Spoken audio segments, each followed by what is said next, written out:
It was a quiet night in Linda Curry's home.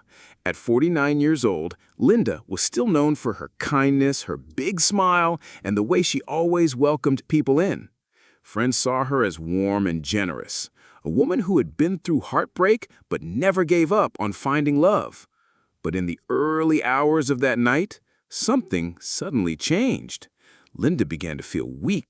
Her body hurt, her breathing grew heavy, and soon she was rushed to the hospital. Nurses noticed something unusual. Her IV bag didn't look right. The liquid inside was cloudy, and it shouldn't have been. No one could understand what was happening. Was it a mistake or something more? What followed would reveal dark secrets, betrayals, and a shocking truth that no one in her quiet neighborhood ever expected. Welcome to Soft Mystery Channel, where true crime meets powerful storytelling. Here, we uncover real-life mysteries, shocking betrayals, and cases that challenge everything you thought you knew about human nature. Every episode is crafted to immerse you in the investigation, from the first clue to the final verdict, with the detail, accuracy, and suspense you deserve. If you're ready to step inside the world of true crime, you're in the right place.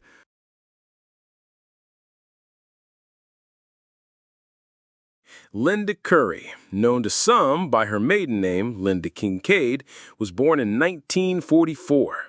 She grew up in a warm household where love was plentiful, but her closest and most enduring bond was with her sister. Together, they shared secrets, laughter, and a sense of trust that would carry Linda through life's challenges. To her friends, Linda was radiant, ambitious, and full of kindness. She had a wide circle of people who admired her for her generosity and her warm, welcoming nature. Yet behind that brightness, Linda carried private heartache. She had endured the collapse of 2 marriages, each ending in disappointment, and she never had children, something she quietly longed for.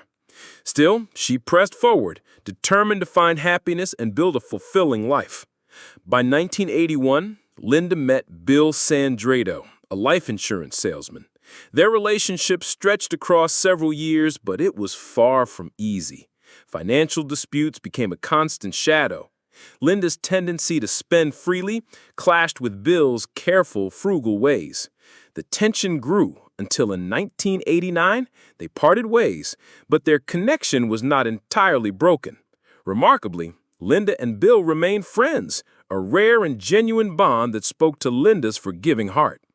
That same year, Linda decided she needed a fresh start. At 45 years old, she took a bold step and bought herself a spacious 2-story home in San Clemente, California, complete with a bright, welcoming garden. Friends often came to visit, gathering in her new house where she hosted dinners and filled the rooms with warmth. After years of personal challenges, Linda still believed love was out there for her.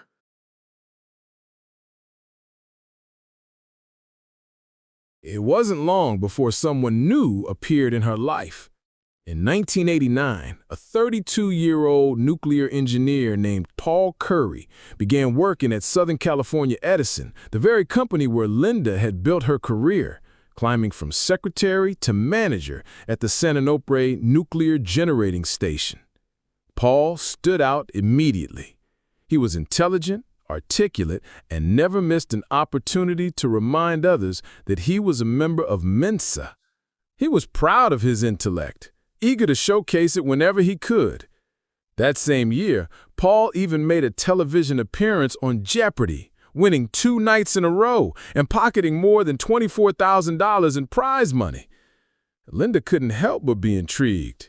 Despite the age difference, she was over a decade older. And despite his reputation for arrogance, she saw qualities in him that she admired. His confidence struck her as strength rather than conceit. Their professional conversations soon grew into personal ones, and over time, friendship blossomed into romance. Paul eventually moved into Linda's San Clemente home, becoming part of her daily life. On September 12, 1992, the couple traveled to Las Vegas. In a small wedding ceremony, they became husband and wife. Linda glowed with happiness, convinced she had finally found the partner she had been searching for. To her, Paul represented stability, intelligence, and the promise of a secure future together. But those closest to her weren't convinced. Her best friend, Mary, who had stood by her side for years, sensed something was off. Even Bill Sunredo, her former partner, who still cared for her deeply, worried about the match. To them, Paul seemed distant, self-absorbed, and more concerned with his own image than with Linda's happiness. He appeared to enjoy boasting about his accomplishments far more than showing affection to his new wife. After the wedding, life in San Clemente seemed promising on the surface. Linda Curry and Paul Curry had a combined income of nearly $140,000 a year, a considerable sum for the early 1990s. They lived in Linda's spacious two-story home with its welcoming garden, and friends assumed they would be comfortable, maybe even prosperous. But soon, cracks began to show. Despite their good salaries, money troubles loomed. Bills piled up, credit card debt grew, and Linda, who had always been generous with her spending, was suddenly struggling in a way she hadn't before. The puzzle began to make sense when Linda uncovered some of Paul's secrets. He hadn't been entirely honest with her. Paul had already been married twice before and was financially responsible for 3 children from those marriages. These obligations, which he had kept hidden until after their vows, drained a large portion of his income. For Linda, the revelation was painful. She had believed Paul was her fresh start, her chance at lasting love. Yet, she was not ready to let go. Determined to save her marriage, she forgave him and carried on. She continued to open her home to friends, hosting dinners and gatherings, speaking warmly of Paul in hopes that others would see what she thought she saw: his intelligence, his stability, his potential as a partner. But those closest to her were unconvinced. Their concerns only deepened when Linda revealed something unsettling. Paul had begun pressuring her to take out a new life insurance policy, this one worth an astonishing $1 million. It wasn't as though Linda was uninsured. By then, she already held several policies, totaling nearly $1 million, with Paul himself listed as the primary beneficiary on $400,000 of them. To her, Paul's request initially seemed reasonable, perhaps even a sign of wanting to secure their future. But Mary immediately saw danger. She reminded Linda of the secrets Paul had kept, his past marriages, his financial obligations, his hidden debts, and urged her not to agree. Reluctantly, Linda listened to her friend. She chose not to sign the new policy. But even after that decision, the tension never left. By mid-1993, just 6 months into the marriage, the doubts among her friends were stronger than ever. Paul continued to behave in ways that seemed cold and calculating. He spoke often of money, rarely of love, and seemed detached from the woman who so openly adored him. Unsure of what to believe, Linda turned to another trusted confidant, Frankie, a close friend and colleague from the power plant. She invited Frankie to stay at her San Clemente home, hoping that an outside perspective might offer clarity. During her visit, Frankie watched closely. To her surprise, Paul appeared thoughtful and caring. He prepared bubble baths for Linda every evening, brought her freshly made salads, and cooked small dinners with unexpected gentleness. To Frankie, it looked like the behavior of a man who loved his wife. She left reassured, believing that perhaps Linda's fears and her friend's suspicions were unfounded. But Mary and others were not convinced. They had seen too many troubling signs, too many contradictions in Paul's behavior. And as the years went on, their unease would prove to be tragically justified. By the middle of 1993, Linda's life seemed outwardly stable. But beneath the surface, something had begun to shift. In July of that year, friends noticed changes in her appearance and energy. Linda, who had always taken pride in her health and vitality, suddenly seemed frail. She complained of persistent stomach pains that refused to fade, waves of exhaustion that left her unable to keep up with her usual routines, and a rapid, unexplained loss of weight. For those who knew her as lively and full of energy, the decline was alarming. She sought medical help, and doctors began running tests, searching for answers. Yet nothing conclusive appeared. Weeks dragged on. Her condition worsened, and eventually she was admitted to the hospital for closer observation. To outsiders, her husband Paul appeared deeply devoted. He was often by her side, attentive and caring, rarely leaving her hospital room. Friends saw him holding her hand, speaking softly, projecting the image of a worried spouse. But Linda herself began to notice something disturbing. One day, as she glanced at the IV bag attached to her arm, she saw that the liquid inside looked cloudy, its color strangely off. Uneasy, she alerted the nurses.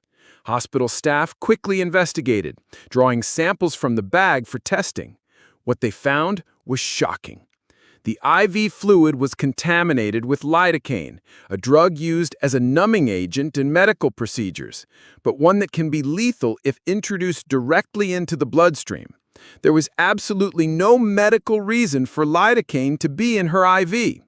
An internal review began immediately. Could it have been a tragic mistake?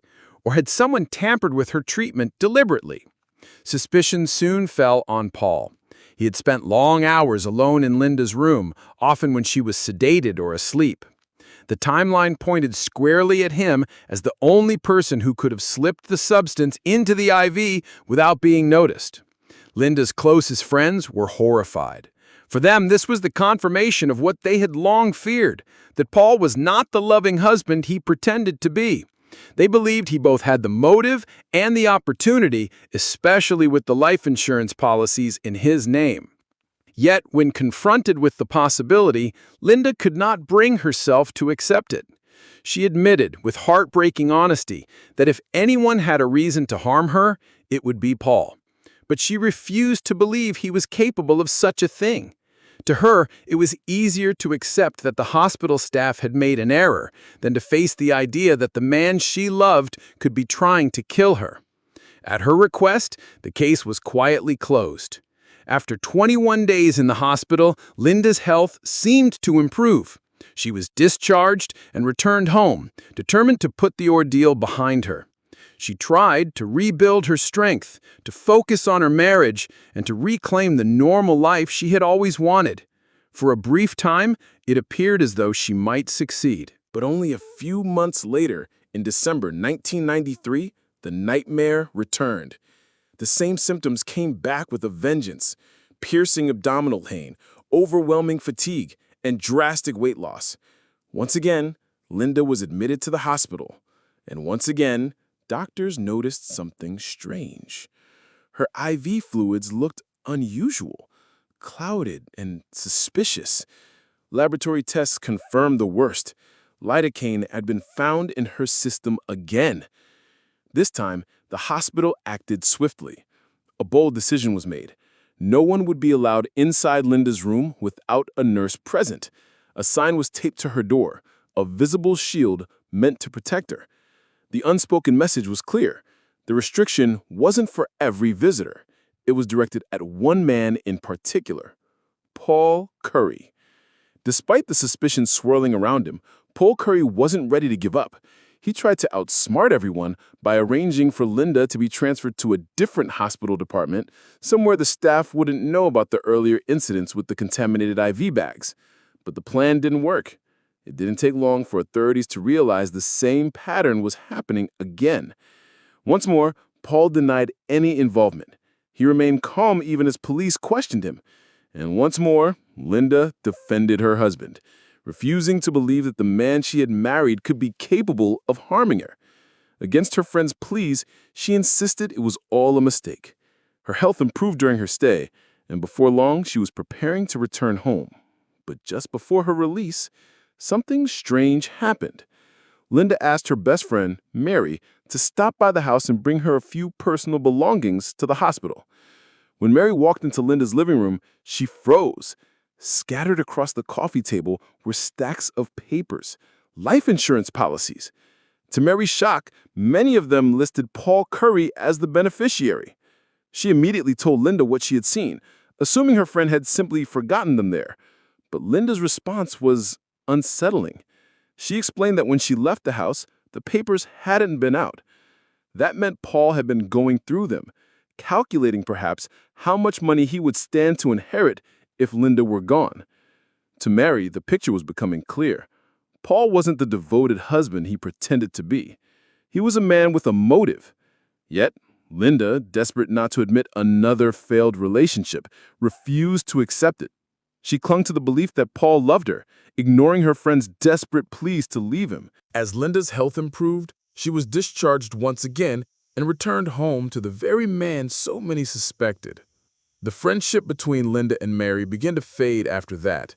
Their once frequent calls and visits grew fewer, and a silence settled between them. Then, on June 9, 1994, Mary received something she never expected: an email from Paul. It was the first time he had ever reached out to her directly. His words were chilling. He told her that Linda was gravely ill and might not survive. Hours later, just after midnight, Paul dialed 911, reporting that his wife was unresponsive.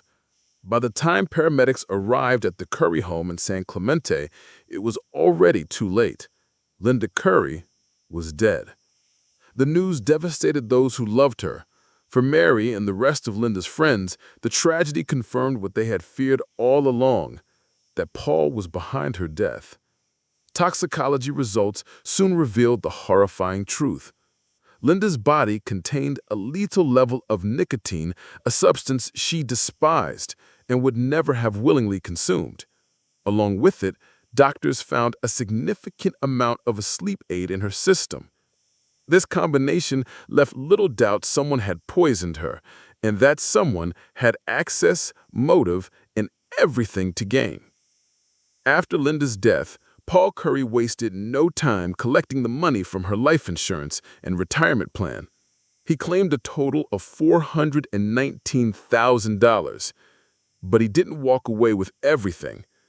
Because Linda had named her sister in her will, part of the estate went to her as well.